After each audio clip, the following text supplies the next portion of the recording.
El último videojuego que terminé en 2024 también podría considerarse una rareza, y no solo por su peculiar nombre o porque me haya demorado varios meses en pasármelo, sino porque a pesar de todas sus aparentes barreras de entrada, el título del estudio canadiense Sunset Visitor ha fascinado a medios, jugadores y desarrolladores por igual, como demuestra su introducción en múltiples listas de juego del año o las alabanzas por parte de estudios como Naughty Dog. Pero lo más sorprendente de esto es que si te adentras en este mundo, descubrirás algo bastante cercano, tanto en lo jugable como en lo narrativo. Así que intentaremos desentrañar qué hace a este juego tan especial para muchos.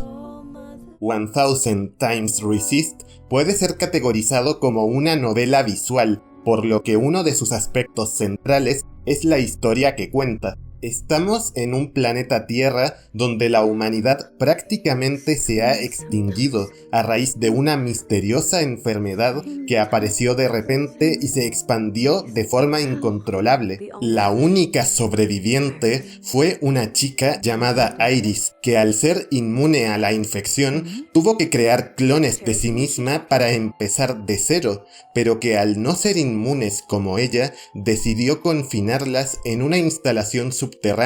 conocida como el huerto, donde se desarrollarían hasta que su progenitora les diera la oportunidad de volver a respirar el aire del mundo. En este contexto, aparece nuestra protagonista, conocida como la Observadora, una de las 6 hermanas principales de la jerarquía del huerto que busca, como sus semejantes, volver al lado de su madre, y parte de ese ritual consiste en realizar distintas exploraciones de los recuerdos de Iris junto a sus hermanas, para saber cómo era ella antes de volverse la madre de todos, las cuales iniciarán una serie de eventos que harán tambalearse todo lo que ella conocía. Es una historia que, más allá de la evidente referencia a la pandemia del coronavirus, me ha recordado hasta cierto punto a animes como Land of the Lustrous o videojuegos como Nier, ya sea por su estética o premisa, pero también por la actitud general de los personajes ante lo desconocido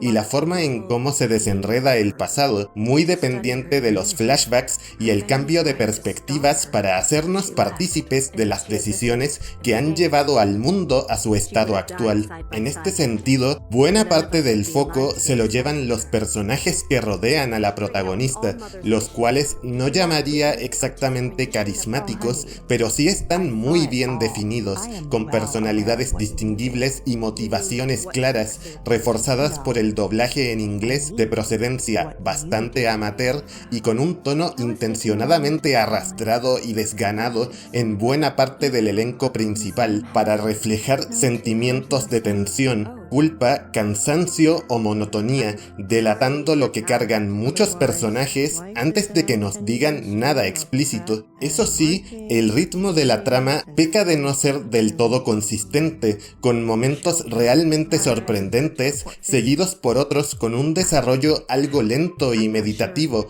o con giros demasiado previsibles. Hablando de la jugabilidad, este título, al ser una novela visual, se centra en dialogar con personajes y leer grandes cantidades de texto, aunque con el contra de estar doblado y además subtitulado al inglés, y contando con un lenguaje algo informal y lleno de expresiones propias fundamentales para entender la historia. Dicha narrativa se estructura en capítulos donde los diálogos se van intercalando con la exploración de espacios abiertos, que a la hora de la verdad no aportan tanto, más allá de descubrir a fondo el espacio donde viven nuestras hermanas o revivir recuerdos de la Observadora, pero principalmente pasearemos en pos de hablar con NPCs principales, necesarios para continuar la historia, o secundarios, quienes nos pueden dar detalles sobre la vida en este mundo. Eso sí, la cantidad de personajes con las que hablar en estas instancias suele ser bastante alta, lo que sumado a la arquitectura más bien caótica en los espacios que habitamos, hace que demoremos bastante en hablar con todos si buscamos hacerlo, y retrasando bastante continuar con la historia principal en estos casos. También cabe resaltar que el juego dispone de 7 finales diferentes, aunque estos dependen de una única decisión que realizar en la propia conclusión de la historia. Más interesantes son los desafíos en forma de puzzles que encontraremos en ciertos capítulos, con una dificultad equilibrada para no romper el ritmo del juego y que sirven para meternos más de lleno en estas zonas que navegamos y en la historia que cuentan. Aquí destacan 2 mecánicas clave. Una de ellas es el avance y retroceso de recuerdos, que tendremos que usar de forma estratégica para averiguar cómo ha ocurrido un evento o para colarnos en sitios cerrados que estuvieron accesibles en otro periodo temporal, entre otras utilidades curiosas.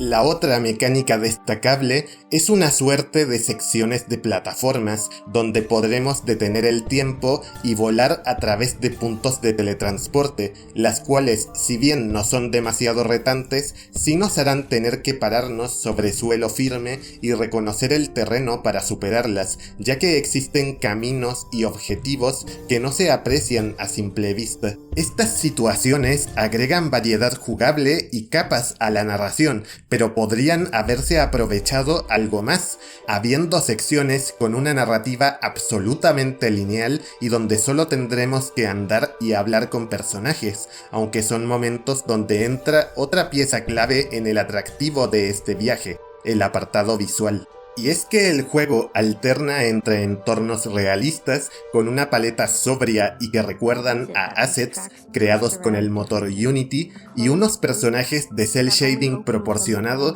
y una estética muy animanga, además de colorista en el caso de las protagonistas, creando un contraste bastante llamativo a pesar de que el juego no sea ningún portento gráfico. Pero esto es solo lo que ocurre en el mundo real, ya que en el mundo de los recuerdos muchas veces visitaremos lugares que mezclan ambientes urbanos y oníricos, mostrando un despliegue visual que por momentos es impresionante, con un tratamiento de la luz y el color impactante para un título tan modesto visualmente. Todo esto sin mencionar los juegos de cámara que dan un aire verdaderamente cinematográfico a muchas escenas y diálogos que normalmente serían estáticos, aparte de las contadas escenas de vídeo donde este factor se potencia aún más. Sin embargo, no puedo hablar tan positivamente de la parcela técnica, ya que al menos en la versión de Switch, el juego está pobremente optimizado, habiendo varias zonas como el huerto donde el rendimiento es inestable, haciendo esforzarse bastante al sistema, lo que se suma a unos tiempos de carga larguísimos al cambiar de zona o cargar partida, y ciertos bugs que pueden impedirte avanzar, y aunque personalmente no me han roto la partida, se siente muy cantoso que el título permanezca en este estado aún habiendo sido lanzado en mayo del año pasado. Por su parte, la banda sonora es estrictamente ambiental, y si bien hay temas muy bien pensados para encajar con momentos concretos y las emociones de los personajes, no esperéis algo sumamente memorable por sí solo. De hecho, hay no pocas escenas donde el silencio será nuestro único acompañante. 1000 Times Resist no me parece un juego revolucionario, pero es una obra que conoce bien a lo que va y que aún con sus limitaciones, sabe dirigir de forma extraordinaria sus esfuerzos en puntos concretos. Su mezcla de sensibilidades dramáticas de distintas fuentes y situaciones del mundo real, como la pandemia, las inestabilidades sociopolíticas, la presencia religiosa y temas de ciencia ficción, conforman una trama de entre 10 a 15 horas con un buen gancho y con momentos que te dejarán desde muy pensativo hasta absolutamente pegado a la pantalla. Pero no es oro todo lo que reluce, y teniendo en cuenta desde su ritmo intermitente hasta sus problemas técnicos, con mención especial a su no traducción al español, es posible cuestionarse seriamente si vale o no la pena adentrarse en el huerto. En cuanto a los que buscan aquella tierra prometida, solo me queda decirles una cosa. Hecky Grace, sister.